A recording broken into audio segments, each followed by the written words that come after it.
Donc le groupe Gilets jaunes Nancy Porte Sud a invité des personnes pour le 3e volet de cette étude sur la manipulation. Alors, il n'y a pas énormément de monde ce soir. Je ne sais pas pourquoi. Y a-t-il une lassitude devant les événements qui se précipitent, devant un débat politique qui finalement plombe pas mal l'ambiance? Mais bon, j'espère qu'il y a des personnes, parce que moi il y en a plusieurs qui m'ont dit je viendrai, mais ils ne sont pas encore là. Et donc nous avons invité Monsieur Splingard qui a exercé longtemps comme psychiatre, psychothérapeute, qui va peut-être vous dire 2 ou 3 mots sur sa carrière. Et il m'a semblé intéressant que dans cette expression de travail sur la manipulation, on puisse aussi avoir le point de vue d'un psychiatre, de quelqu'un qui peut-être nous informe sur l'origine des processus de manipulation chez les individus, comment ça apparaît, comment ça se développe et comment ça s'intègre dans les relations interpersonnelles. Mais bon, il est libre de gérer le sujet comme il l'entend. Et donc, on fera comme d'habitude. Il va y avoir un peu déjà une présentation du sujet. Et puis, les gens qui ont envie de poser des questions, bonsoir, ont envie de poser des questions, le font. À la limite, vous levez le doigt, puis moi, je note qui souhaite prendre la parole pour commenter par la suite. Voilà. Pas de questions, tout va bien? Parfaitement. Eh bien, je laisse la parole à Monsieur Splingard. Donc voilà, j'ai rencontré par hasard Madame Norton qui m'a dit Docteur Splingard, je fais partie d'une association et on voudrait faire quelque chose sur la manipulation. Est-ce que vous pourriez nous traiter de la dimension psychologique? Elle est arrivée avec son grand sourire, j'ai dit oui. Une fois rentré chez moi, je me suis dit, je me suis fait manipuler. Oh, voilà. Alors, non mais, en fait, non, pas du tout, parce que je sais que c'était respectueux et que voilà. Ça m'a d'ailleurs fait penser à un ouvrage que j'avais lu dans les années de ma formation de médecin, c'était dans les années 60, entre 75 et 80, qui était très intéressant, qui s'appelait « L'enfant et la communication ». L'auteur, c'était Hubert Montagnier, c'est un type de l'Est qui était professeur à Besançon. Et donc, il avait observé des enfants dans les classes de maternelle en mettant des caméras derrière des glaces sans teint pour ne pas interférer avec les comportements des enfants. Et il décrivait qu'il y avait des enfants qui avaient des capacités pour se faire respecter. Il appelait ça les enfants leaders, et d'autres non. Et il avait observé ça finement, en passant des ralentis, etc. Et entre autres, il disait qu'effectivement, sourire, c'était une chose, mais il rajoutait un élément supplémentaire, et ça, vous allez être étonné. Il disait, quand on demande quelque chose à quelqu'un, si vous voulez qu'il vous le donne, non seulement il faut sourire, mais il faut pencher la tête. C'est incroyable, au niveau des mécanismes, parce que bien évidemment que ces enfants-là n'ont pas appris. Et celui qui est un leader naturel, que les autres imitent, qui demande une part de goûter à l'autre et qu'on lui donne, alors qu'il y a d'autres, il va demander ça de façon carrée, on va pas vouloir lui donner. On voit que ça commence tôt. Et bien évidemment, vous imaginez que nous sommes manipulés dès le ventre de notre mère. On est conditionné par tellement de choses. Et c'est plutôt cette dimension-là, si vous voulez, que je voulais un petit peu développer. Je sais très bien que dans le mouvement dont vous faites partie, on met en avant le problème de la manipulation sociale, la manipulation sur l'information, la manipulation sur ce qui fait qu'on nous prive de liberté, ce qui fait que derrière des choses qu'on nous dit, il y a un autre discours. Tout ça, je le sais très bien, mais ce qui m'intéresse, moi, sur le plan psychologique, c'est de dire, mais comment on résiste? parce qu'on voit bien qu'autour de nous, tout le monde n'est pas susceptible de résister. Il y a des gens qui craquent, quoi, qui sont d'abord débordés, au sens qu'ils fument, ils se droguent, ils picolent, parce que ce monde est terrible. Et la question, c'était de se dire, mais alors, comment font ceux qui tiennent le coup? Soit ils se voilent la face, ils ne veulent pas voir, ce qui est aussi une manière d'affronter les choses, soit ils supportent, ils tiennent le coup, malgré ces agressions permanentes. Vous savez aussi bien que moi qu'on ne peut pas aujourd'hui vouloir s'informer. Dès que vous ouvrez Internet, vous avez des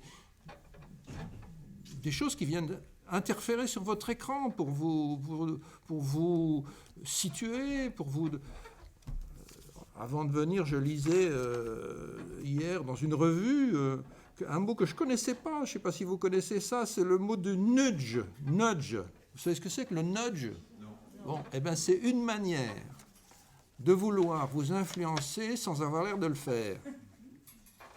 C'est le coup de pouce. Voilà. Par exemple, un exemple comme ça, dans les cantines, si on veut que les enfants mangent des légumes, eh bien, on va leur présenter devant. Voilà.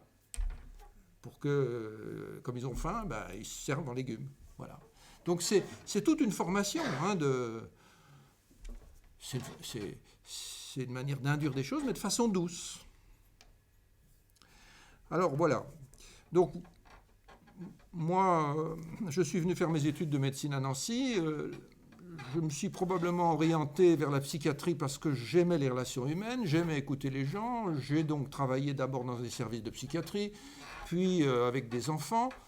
Finalement, je me suis installé comme psychothérapeute parce que je ne voyais pas comment je pouvais aider les gens sans les écouter de façon suffisante pour qu'ils aient le temps de me raconter leur vie.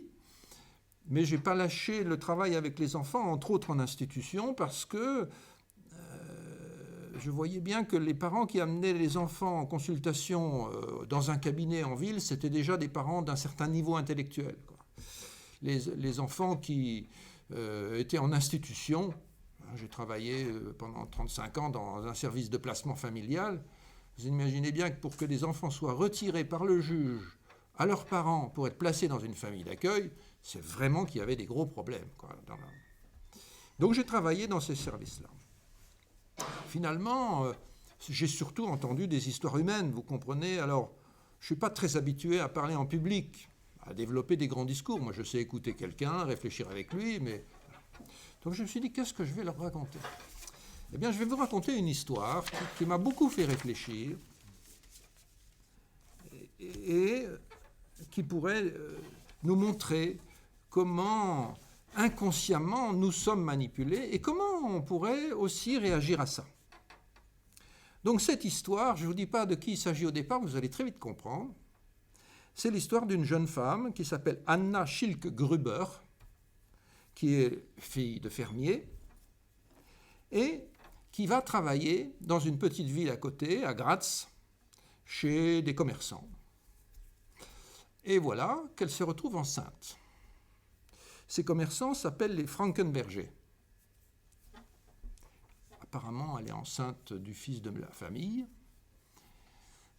Comme elle n'est pas du milieu, on la renvoie à sa campagne. Et pendant 14 ans, le père va verser une pension à cette femme pour l'enfant qu'elle va avoir. Et cet enfant, elle va l'appeler Aloïs. Comme elle vit pauvrement, elle épouse quelqu'un qui n'a pas vraiment de situation, qui ne reconnaît pas le gamin. Donc le gamin est identifié par le nom de la mère, son père. Mais cet homme avec lequel elle est a un frère, qui lui a un métier de fonctionnaire. Il s'appelle Johann Nepomuk Hitler. Et ce monsieur Hitler va grandir, se marier, avoir un premier enfant, un deuxième enfant, un troisième enfant, et le quatrième, il va l'appeler Adolphe.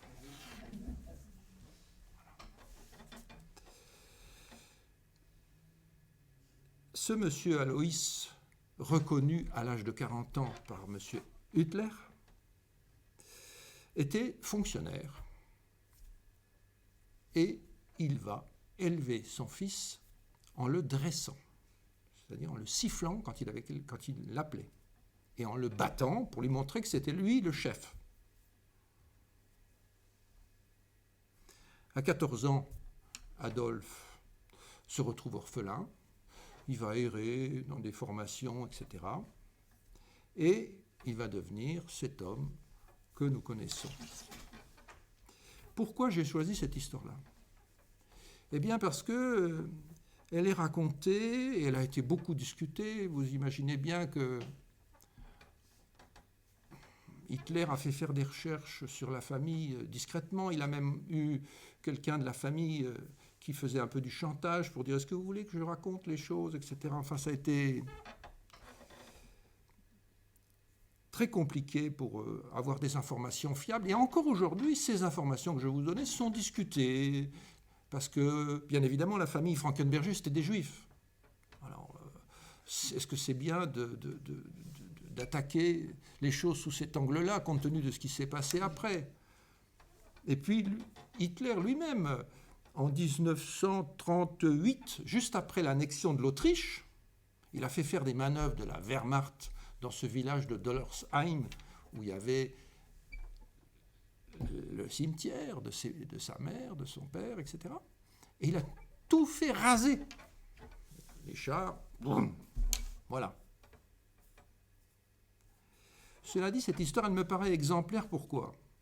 Parce que nous sommes tous héritiers, à la 2e, 3e, 4e génération, de l'exode rural. Voilà, si vous remontez une généalogie, vous avez tous des paysans dans votre filiation, moi aussi. Or, ce monde rural, ce monde de Anna Schilke-Gruber, c'était un monde où vous habitez dans un lieu isolé. Forcément, une ferme, c'est pas en ville, parce qu'il faut des champs. Donc c'est isolé. Et puis quand vous vivez dans une ferme, ben vous avez des bêtes à côté. Peut-être pas beaucoup, mais si vous avez une ou deux vaches, vous aimez bien entendre ce qui se passe. Parce que si la vache, elle s'agite, c'est peut-être qu'elle a de la fièvre ou bien qu'elle va véler. Donc on vit dans le silence.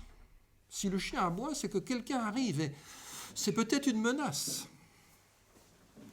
Donc la pédagogie parentale des enfants, c'était le silence. En plus, quand on sort, si c'est un garçon et qu'on va à la chasse, c'est pas en parlant qu'on va attraper quelque chose.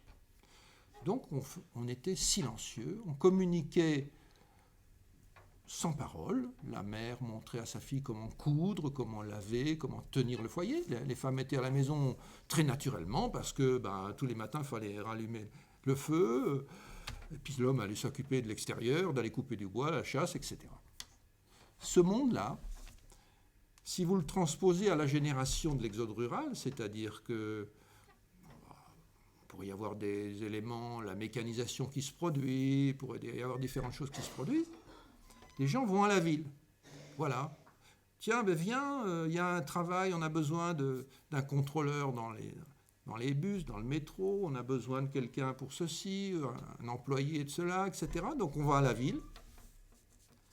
Puis une fois qu'on est à la ville, on rentre du travail, on passe à table.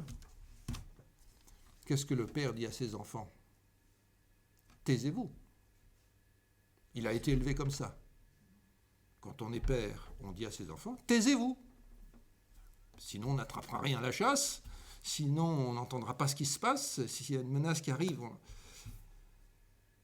Or, à la ville, c'est complètement inadapté. C'est exactement l'inverse. Il faudrait dire, mais il faut parler à la ville. Parce que si tu ne parles pas et que tu es en ville, tu es complètement en difficulté. Donc, vous voyez, ce genre de décalage fait qu'il y avait des difficultés de compréhension. Dans le livre qui raconte cette histoire d'Hitler, qui est un livre qui a été fait par une Allemande qui s'appelle Alice Miller, et elle raconte, elle appelle ça, le titre de son bouquin, c'était « C'est pour ton bien ». C'est-à-dire que dans les années 1900, à cette époque où il y avait cet exode rural, entre autres en Autriche, en Allemagne, mais chez nous aussi, il y avait des demandes de la part des gens qui s'installaient dans un appartement où ils découvraient l'éclairage public, l'eau courante, les transports en commun, etc. Il y avait les gens demandaient ce qu'il fallait faire pour élever ses enfants. Et tous ces ouvrages de pédagogie disaient la même chose: pour qu'un père soit respecté par ses enfants, il faut qu'il les frappe. Quand je vous dis ça, vous allez vous dire... Mais non, c'était comme ça. Donc évidemment qu'Hitler a été élevé comme ça, frappé, voilà, bon. D'ailleurs, Hitler a raconté qu'un jour, il en avait marre, il a dit « je ne crierai pas ». Donc il a arrêté de brailler. Eh bien, son père a arrêté de le taper. Parce qu'il y avait une excitation, etc. Pourquoi est-ce que une paysanne, ou un petit paysan qui arrive à la ville, pourquoi est-ce il pense qu'il est quelqu'un qui a moins de valeur que celui chez qui il va travailler? Pourquoi celui qu'il fait travailler, alors qu'il est en ville, il est peut-être habillé avec une veste et une cravate, j'en sais rien, c'est un homme de la ville, où il est commerçant, puis l'autre, il arrive chez lui, le sol est encore en terre battue, donc il dit rien. Et il obéit à ce qu'on lui demande. Si on lui dit fais ci, fais ça, etc. Vous imaginez que dans ce monde que je vous décrivais, le rôle d'une femme, c'était de ne rien dire et d'apporter des satisfactions physiques à son entourage. Si un enfant a faim, on lui donne à manger. Si un enfant a froid, on fait du feu, on le réchauffe, on prépare la soupe. Voilà. Donc ces femmes qui sont élevées comme ça, elles vont travailler chez des gens. Le fils de famille a un désir sexuel. Elle est quand même là pour lui donner des satisfactions physiques. C'est tout ce qu'elle fait. Voilà. Si elle dit non, mais avant de te donner satisfaction physique, je voudrais qu'on prenne le temps de discuter. L'autre, il va dire non, mais elle se fout de moi, celle-là. Je veux dire, moi, j'ai été élevé comme ça. Une mère, c'est là pour donner des satisfactions physiques. On n'est pas là pour discuter, quoi. Elle ne m'aime pas. Je vais aller voir ailleurs. Je vais essayer de trouver une femme qui est disponible pour ça. Donc, il faut se poser la question de savoir qu'est-ce qui fait que aimer un enfant, c'est lui raconter quelque chose. C'est pas juste lui donner satisfaction à ses besoins. Pourquoi tant de femmes ne racontaient rien? Alors qu'en fait, l'enfant, il a besoin qu'on le nourrisse avec des satisfactions physiques, qu'on le change s'il a fait dans sa culotte, qu'on l'habille, qu'il n'ait pas froid, etc., qu'il soit bien nourri, mais en même temps, il a besoin d'entendre raconter une histoire. Je suis de la génération de Françoise Dolto, et elle disait ça très bien, qu'un enfant, elle appelle la magie de la parole, un enfant, il a besoin qu'on lui parle. Et elle donnait des exemples qui sont toujours vrais, mais qui sont... Elle disait qu'un enfant qui tète sa mère, s'il sent que sa mère est préoccupée, il peut arrêter de téter. Le réflexe de succion s'arrête, quoi. Il est suspendu à ce qu'il ressent, mais il ne sait pas quoi. Et si elle dit à la maman, mais madame, dites à votre enfant ce qui vous fait du souci, que votre mari a des problèmes professionnels, que votre maman est malade, dites-lui. La mère, elle dit, non mais il est trop petit, il ne comprend pas. Elle dit, mais ça ne fait rien. Il comprendra la chanson du langage. Parlez-lui. Et donc la maman parle, et à ce moment-là, l'enfant, il recommence à téter. Ça vous dit quelque chose, par exemple, sur l'interprétation profonde de l'anorexie. Quelqu'un qui fait de l'anorexie, c'est quelqu'un qui est à table et que la conversation n'est pas intéressante. Donc ça lui coupe l'appétit. Voilà. Mais elle disait qu'il pouvait y avoir une deuxième solution, c'est-à-dire que l'enfant il tète, la maman ne parle pas, eh bien il ne s'arrête pas. Alors qu'un enfant, normalement, une fois qu'il a mangé ce qu'il avait besoin, il s'arrête, quoi. Eh bien il ne s'arrête pas. Et si la mère, elle parle, alors il prend juste ce qu'il a besoin. Donc ça vous fait penser, d'un côté il y a l'anorexie, de l'autre il y a quoi? Il y a la boulimie. Voilà. Donc moi, quand je soignais des gens pour des problèmes alimentaires, j'étais très attentif à la manière dont on pouvait lier la nourriture et la parole. Hein, voilà. Et donc, il n'y a pas que ça, bien sûr. Il y a aussi tous les rapports au corps. Hein, c'est-à-dire que il y a aussi ce qu'on fait quand on se touche, dans l'hygiène, dans la propreté, voilà. Je sais pas, moi, quand une maman me disait... Ah non, mais mon enfant, il n'écoute rien. Et là, en venant, il jouait encore sur le trottoir, il allait chercher son ballon entre les voitures, il va se faire écraser, etc. Je lui dis arrête, et il ne m'écoute pas. Je disais, madame, vous venez me consulter parce que votre enfant ne vous écoute pas. Mais vous avez peut-être quelque chose à lui dire. Est-ce que dans votre histoire personnelle, il y a eu un enfant qui a eu un problème avec les voitures? Je peux vous promettre que c'est vrai. Hein. Très souvent, la mère disait « Ah oui, non, mais je ne peux pas lui raconter ça. Ma mère a été témoin que son frère s'est fait écraser par une voiture en courant après un ballon. » Donc l'enfant ne le sait pas, parce qu'elle ne lui a jamais dit, mais il joue sur ce truc qu'il sent qu'il y a chez sa mère. Et il lâche pas le morceau, hein. Elle a beau lui dire « Arrête !» Il l'écoute pas. Et si je dis à la maman, racontez-lui l'histoire. D'ailleurs, souvent, elle me racontait ça alors que l'enfant était à côté. Et l'enfant, il regardait sa mère. Il n'avait jamais entendu cette histoire. Et de ce jour-là, il arrête. Il arrête, parce qu'il a compris. Vous comprenez, un enfant, c'est quelqu'un, il vous en kikine tant qu'il sent que vous avez un problème à régler ou quelque chose derrière la tête. Pardon ? Ça comprend vite, mais en même temps, si on ne lui explique pas les choses clairement, parce qu'on ne veut pas lui dire, parce qu'on ne veut pas l'embêter, on le rend... Ça peut aller loin. Hein. Je vous assure que ça rend fou aussi de sentir qu'il y a quelque chose qui ne veut pas être dit. Hein. Moi, j'ai vu des adultes qui étaient vraiment très perturbés parce depuis qu'ils étaient enfants, ils avaient senti quelque chose que leur mère ne voulait pas dire. Je pourrais vous donner plein d'histoires, mais j'ai trop peur que ça fasse écho d'histoires personnelles, alors je ne les raconte pas, mais... Donc voilà, c'est ce que je voulais vous raconter. Je pense que si Adolphe avait eu un papa qui lui avait dit « Mon gamin, tu sais, mon histoire à moi, elle n'est pas facile, hein, parce que déjà, ma mère, elle ne m'a jamais vraiment clairement dit qui c'était mon père. Je sais qu'elle travaillait, là, tiens, je vais t'emmener, on va aller voir le commerce, là, on va passer devant. C'est là que ma mère a été enceinte. On peut raconter une histoire. Je veux dire, où elle est où la honte là? Je pense qu'il n'y aurait pas eu cette violence. Et le problème de la violence qu'il y avait chez Adolphe, c'était le problème qu'il y avait la violence chez toute une génération. Tous ces gens déracinés. Donc, évidemment que trouver une certaine paix intérieure, c'est aussi arrêter d'avoir des comptes à régler, quoi. Je veux dire, il faut dire les choses, il faut tenir ce qu'on a à dire, il faut être libre, mais en même temps, il y a trop de... Vous le voyez bien tout le temps dans ce que vous avez comme information dans les médias, des gens qui se situent par rapport aux autres dans des rapports de force.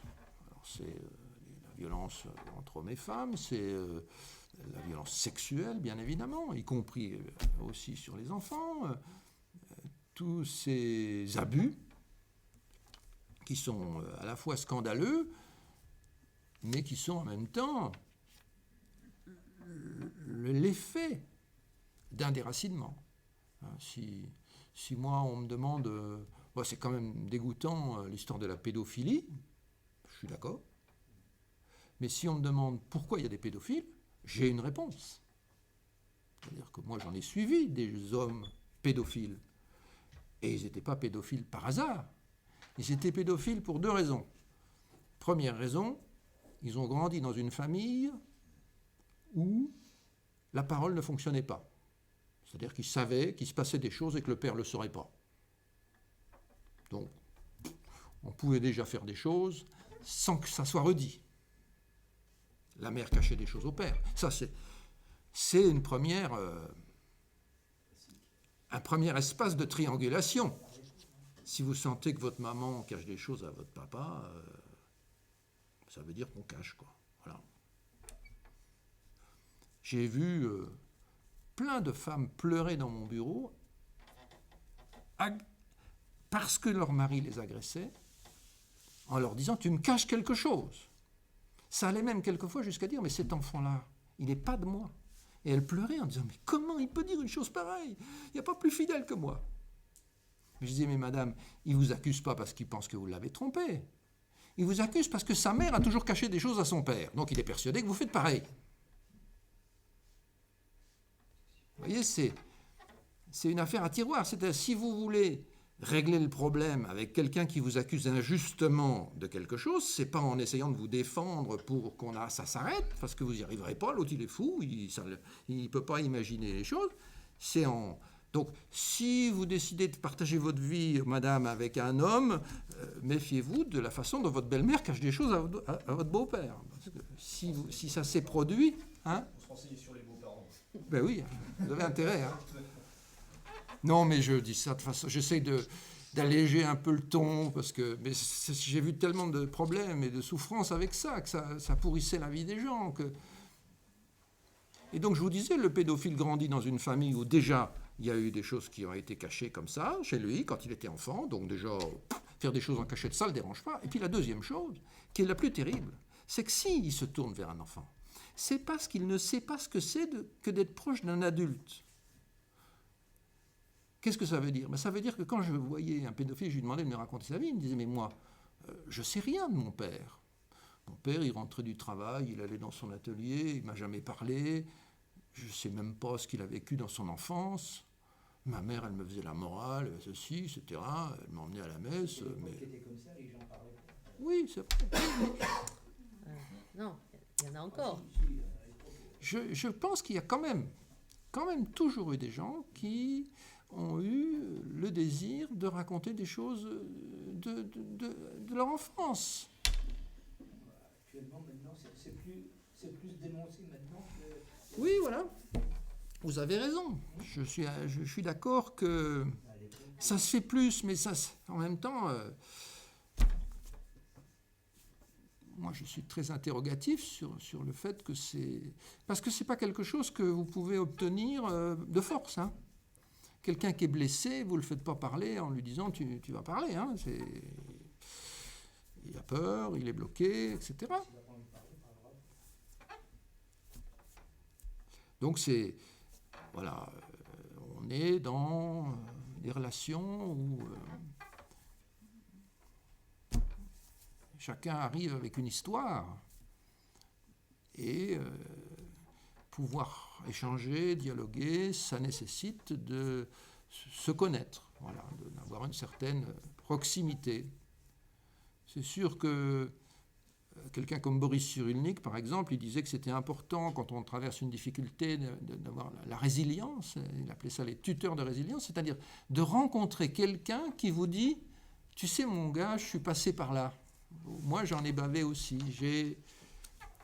Là, on se sent moins seul, on se sent proche de quelqu'un. Ah ben, voilà. Pour une fois, j'ai rencontré quelqu'un avec qui j'étais proche. Et quand un enfant rencontre un adulte qui lui dit « Tu sais, quand j'avais ton âge... eh bien voilà, il s'est passé ci ou il s'est passé ça. » Donc c'est ça la proximité. Si on ne rencontre personne de qui on est proche, on a peur des adultes. Les pédophiles, ils ont peur des adultes. S'ils se tournent vers les enfants, c'est parce qu'ils ont déjà été proches avec des enfants en jouant étant gamins. Ils n'ont jamais été proches d'un adulte, parce qu'aucun adulte n'a été proche d'eux. Moi, je faisais souvent ça. Je disais aux parents... C'est important que vous disiez à votre enfant ce que vous faisiez à son âge, qu'il se sente que vous avez été un enfant comme lui. Ce n'est pas parce que vous vous mettez à quatre pattes pour être à côté d'un enfant que vous êtes proche de lui. L'enfant, il sait bien que vous êtes plus fort que lui physiquement. Ça ne va pas vous rapprocher de lui. Ce qui vous rapprochera de lui, c'est si vous lui racontez ce que vous avez vécu quand vous étiez enfant.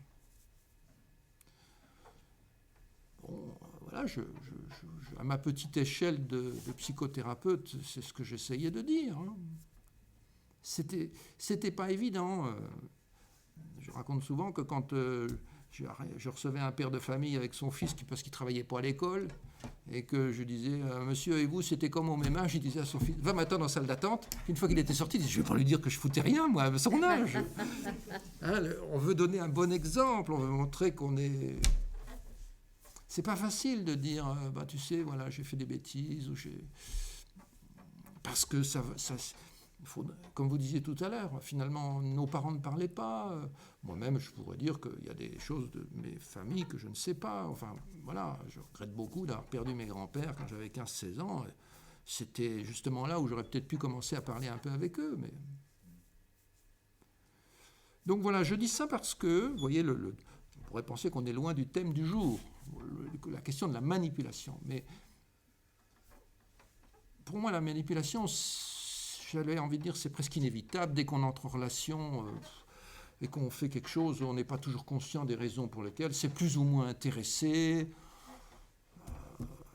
C'est difficile de savoir si... voilà, qu'est-ce qui est... Donc bon, on fait avec, quoi. Mais si on peut en même temps avoir en tête que là où on s'engage, là où on est en confiance, en amitié, c'est vraiment parce qu'on se connaît, quoi. Voilà. C'est pas parce qu'on s'est bien marré, c'est parce qu'on se connaît.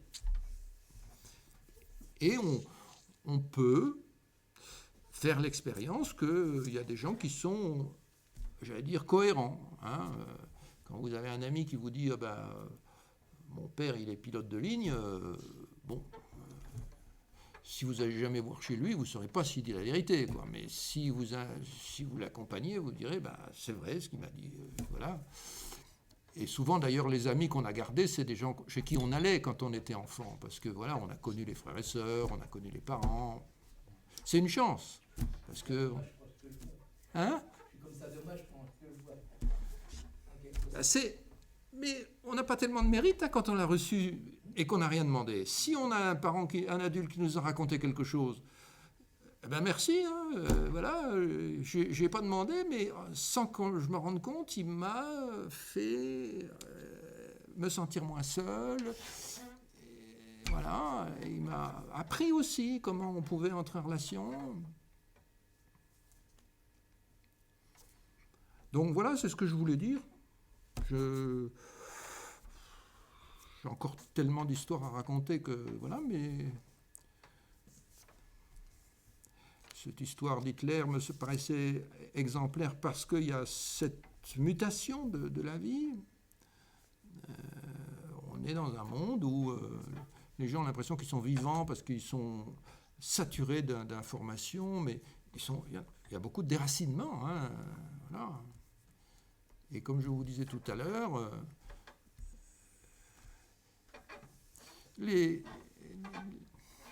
le déracinement va faire qu'on est fragilisé, quoi. Hein. Si vous avez des rapports avec quelqu'un qui sont des rapports d'échange, de discussion, mon histoire rencontre la tienne parce que nous sommes tous les deux là dans un projet commun et en même temps qu'on marche ensemble pour ça, on se raconte un peu, on apprend à se connaître, etc. Mine de rien, c'est pas légal. Si vous décidez de travailler avec quelqu'un et vous lui posez des questions sur sa vie personnelle, vous n'avez pas le droit de le faire. On ne peut pas embaucher quelqu'un en lui disant avant de vous embaucher, je voudrais savoir si vous êtes au clair avec votre passé, parce que sinon, ça ne va pas le faire. On n'a pas le droit de faire ça. Mais dans la vie courante, c'est pas comme ça. C'est-à-dire qu'une fois qu'on travaille avec quelqu'un, si on a... Voilà, il y a des gens, ils viennent au boulot, puis ils disent ce matin, j'ai eu un coup de fil, je suis embêté parce que j'ai quelqu'un dans ma famille qui est malade. Ils vous parlent simplement, c'est pas qu'ils veulent s'étaler, c'est juste qu'ils vous ont partagé. Puis après, ils se mettent au boulot, hein, une fois qu'ils ont dit ce qu'ils avaient à dire. Ils n'aiment pas le silence. Pardon ? Ils n'aiment pas le silence. Aussi. Oui. Et donc, c'est vrai que ces rapports-là sont importants, parce que s'ils ne sont pas là, alors on est dans des rapports de force ou dans des rapports de séduction. Il n'y a que ça qui va permettre de se rencontrer. Essayer de se montrer à l'autre qu'on est plus fort, ou qu'on réussit à capter son attention. Voilà, c'est le fruit d'un échec de dialogue. Mais justement, la manipulation a probablement aussi, dans son processus, ce phénomène de séduction dont vous parlez. Parce que je me souviens avoir lu un livre extrêmement intéressant qui avait été publié par des Américains, des chercheurs américains, et qui, le titre, c'était la séduction, je crois, ou comment séduire. Et ils appuyaient beaucoup sur le fait que vous avez évoqué au début, de ce langage non verbal universel qui est contenu dans le génome et qui fait que très naturellement et sans avoir reçu spécifiquement une éducation pour cela, fait que l'individu va développer des gestes, des micro-gestes, des attitudes qui vont avoir pour but d'entrer en communication et aussi de séduire. Et que cette séduction peut participer à un phénomène de manipulation sur les autres. Et je ne sais pas, est-ce que vous avez travaillé là-dessus? Est-ce que vous avez observé justement comment ces phénomènes de séduction se développaient chez un individu qui pouvait l'amener à devenir particulièrement manipulateur? Oui, bien sûr. Moi, j'ai vu comment un inspecteur de l'éducation nationale pouvait utiliser ces temps où il venait en classe pour humilier le professeur. J'ai vu des gens qui, à partir du moment où ils étaient dans une situation hiérarchique, abusaient tout de suite de la personne qu'ils dirigeaient. Et c'est toujours la même chose. Ces gens-là, ils font ça parce qu'ils ne savent pas faire autrement. Hein, quand quelqu'un arrive dans un nouvel emploi, c'est son premier jour de travail, il doit partir à 6 heures. À 6h moins 5, le chef de service débarque pour lui demander quelque chose. Comme c'est le premier jour qu'il vient d'arriver, il essaye de se faire bien voir. Il dit rien. Il fait ce qu'on lui dit. Il sort à 6h15 ou 6h30, il est embêté, bon, il dit rien. Mais l'autre, comme on n'a rien dit, le lendemain, il recommence. Ça va durer 5-6 fois d'ailleurs. Puis à un moment donné, la personne explose en disant « Enfin écoutez, il y en a marre, vous me faites chier, voilà, vous venez toujours, etc. » Bon, la personne s'en va. On ne peut pas rester après avoir crisé comme ça. Mais il y a des gens qui sont capables de dire dès le premier jour « Ah ben, je vais le faire parce que je viens d'arriver et que j'ai envie d'être reconnu par vous, mais quand même, vous me demandez la chose juste à l'heure où j'allais partir, j'avais quand même prévu quelque chose, etc. » Bon, ils font, mais ils disent. Donc après, l'autre, il n'a pas la jouissance de la situation parce qu'il a quelqu'un qui parle. Mais c'est pas toujours facile. Hein, il y a des tordus. Souvent, comme je vous disais tout à l'heure, les tordus, c'est des gens qui sont complètement accaparés par leur identité professionnelle. Ils n'existent pas en dehors de ça. Et voilà. Ils ont été déracinés aussi par leur formation. Moi, je pense que c'est difficile de concilier l'héritage rationnel et scientifique dans lequel nous sommes et la dimension humaine. J'ai fait tout mon parcours de médecin. Ce qu'on me demandait, c'était de vérifier si je tenais bien compte des connaissances, de ceci, de cela. On ne voulait pas savoir d'où je venais. Hein. C'était même un peu incongru. Je n'étais pas là pour raconter ma vie, j'étais là pour travailler. Or, je pense qu'il y avait des moments quand même, on faisait une pause, on prenait un petit café, on discutait, on aurait pu dire, tiens, au fait, moi je viens de tel endroit et vous venez d'où? Voilà, à Nancy, c'est le groupe des gens qui viennent. On aurait pu parler un peu. Mais non, c'est comme à l'armée, quand on vous demande d'obéir, si on commence à discuter, ça ne va pas. Si vous êtes en train d'être au bloc chirurgical et que le chirurgien dit « passez-moi une pince » ou n'importe, vous dites « oh oui, attendez, là, je ne me sens pas bien, j'ai mal à la tête ». Bon, c'est pas le moment.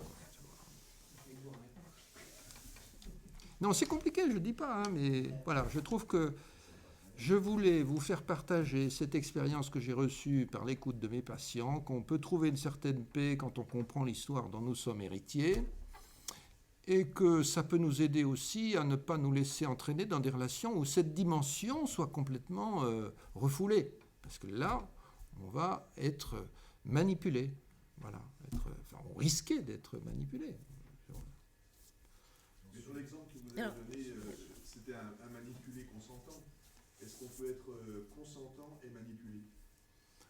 Oh bah oui, je crois qu'on peut. Même quelque part aussi, ça évite de penser. Hein, quand vous avez quelqu'un qui vous cadre bien les choses. Regardez voir comme beaucoup de gens traversent des moments difficiles au moment de la retraite, parce que finalement, tant qu'ils avaient leur identité professionnelle, leur emploi du temps était calé, leur rôle social était reconnu, voilà, ils avaient l'impression d'exister. Si le jour où on prend sa retraite, c'est là où on fait des retours sur qu'est-ce qui compte pour moi, qui suis-je vraiment dans cette affaire, hein, si on me retire mon identité professionnelle. Première question qu'on pose à quelqu'un, généralement, qu'est-ce que tu fais dans la vie? C'est notre métier qui nous représente pour la plupart. Pour les gens qui pensent, voilà. Oui, bien sûr. Bon, et sinon, avec tous les grands psychopathes qui nous dirigent, parce que ce sont des grands psychopathes, ils n'ont aucune émotion, aucune empathie, ces gens-là. Ils ont appris la gestuelle pour faire du paraître, etc., pour séduire leurs partisans, etc. Mais ces gens-là sont humains, enfin on se demande par quoi. C'est des grands psychopathes. On fait quoi avec ces gens-là? On leur pardonne pas à cause de leur enfance? Quand je croyais que vous aviez fait une analogie avec la chronologie, je sais pas quoi, mais Non, mais vous avez raison. Pour faire un parcours dans un parti politique, avec les difficultés relationnelles et les coups qu'on prend, etc., il faut une énergie colossale. Pour être le journaliste qui passe à la télé, il faut aussi beaucoup de capacité à faire exactement ce qu'il faut pour que ça passe. Donc ceux qui sont capables de s'adapter exactement à ce qu'il faut faire, c'est des gens qui ne sont pas trop embêtés par leur histoire personnelle. Parce que quand on a une histoire personnelle, on a des fois des réactions qui sont pas celles qui plaisent à tout le monde. Et puis surtout, vous n'avez pas envie de vous battre. Quand vous avez vos racines, je ne sais pas ce que vous faites, moi, vous faites votre jardin, vous vous occupez de vos voisins, vous n'allez pas faire que de l'investissement dans un mouvement comme ça. Donc c'est vrai qu'on est dans une société qui draine hiérarchiquement, dans les médias, en politique, des gens qui, effectivement, trouvent là-dedans une compensation au fait que si on leur retire ça et qu'on leur dit « Non, mais c'est quoi vos racines, là? Qu'est-ce qui a du sens pour vous dans votre histoire, compte tenu de ce que vous héritez des générations passées ?» Je dis « Mais j'en ai rien à foutre des générations passées. Moi, ce qui compte, c'est... » Voilà, ils sont complètement tendus sur la situation là. Et la plupart des gens qui sont simples, parce qu'ils ont des voisins, une vie, bon, ils laissent passer le train, hein, je veux dire... ils n'ont pas envie d'y aller. Hein. Et pour effectivement faire un parcours dans un parti politique, comme vous disiez, il faut de l'énergie, il faut être tendu sur un but presque exclusif, mais il faut accepter aussi beaucoup de choses que peut-être au départ on n'aurait pas pensé accepter, parce que c'est des donnants-donnants en permanence et pas toujours très propres. Ce qui fait que, au fond, celui qui arrive au sommet du parti, c'est souvent quelqu'un qui a investi sa personnalité de façon presque abusive, parce que je l'ai vu, moi, pour avoir été dans des partis, il y a des sacrées pourritures qu'il faut accepter. Et si on ne les accepte pas, on ne sera jamais au sommet du parti. Donc, bien souvent, celui qui est à la base du parti, qui rentre avec des bonnes idées, avec des bonnes intentions généreuses et louables, quand il va découvrir ce qu'on attend de lui pour monter les échelons, eh bien, il va dire « Non, mais je ne peux pas accepter ça ». Donc, il s'en va. Et ne reste que ceux qui sont capables d'accepter l'ensemble des conditions dont certaines sont problématiques. Enfin, Moi, je l'ai observé beaucoup. Et Ça. j'avais dit dans le petit mot que vous m'aviez demandé de présentation qu'il y avait 2 expériences qui étaient assez exemplaires sur ce plan-là. La première expérience, je le cite rapidement, c'est l'expérience de Stanley Milgram, qui faisait venir des gens pour une expérimentation, etc. Et le système était fait de telle sorte que c'était très hiérarchisé. Il y avait un professeur en blouse blanche, etc. Et donc, ils se rendaient compte qu'il y avait des gens qui acceptaient de faire des choses qu'en temps normal, ils n'auraient pas fait, y compris de faire des charges électriques pour conditionner la personne jusqu'à lui faire mal, alors que ce n'était pas prévu au départ. Bon, tout ça a été mis en scène, hein, on est bien d'accord. Mais c'était une réflexion pour dire, mais comment c'est possible que tant de gens aient contribué à arrêter leurs voisins avec lesquels avant il n'y avait pas de problème, au nom du fait qu'il y avait une autorité supérieure qui disait non mais il faut arrêter les juifs par exemple. Pour prendre cet exemple, voilà. Pourquoi les gens font ça? Parce que ils ont peur, et puis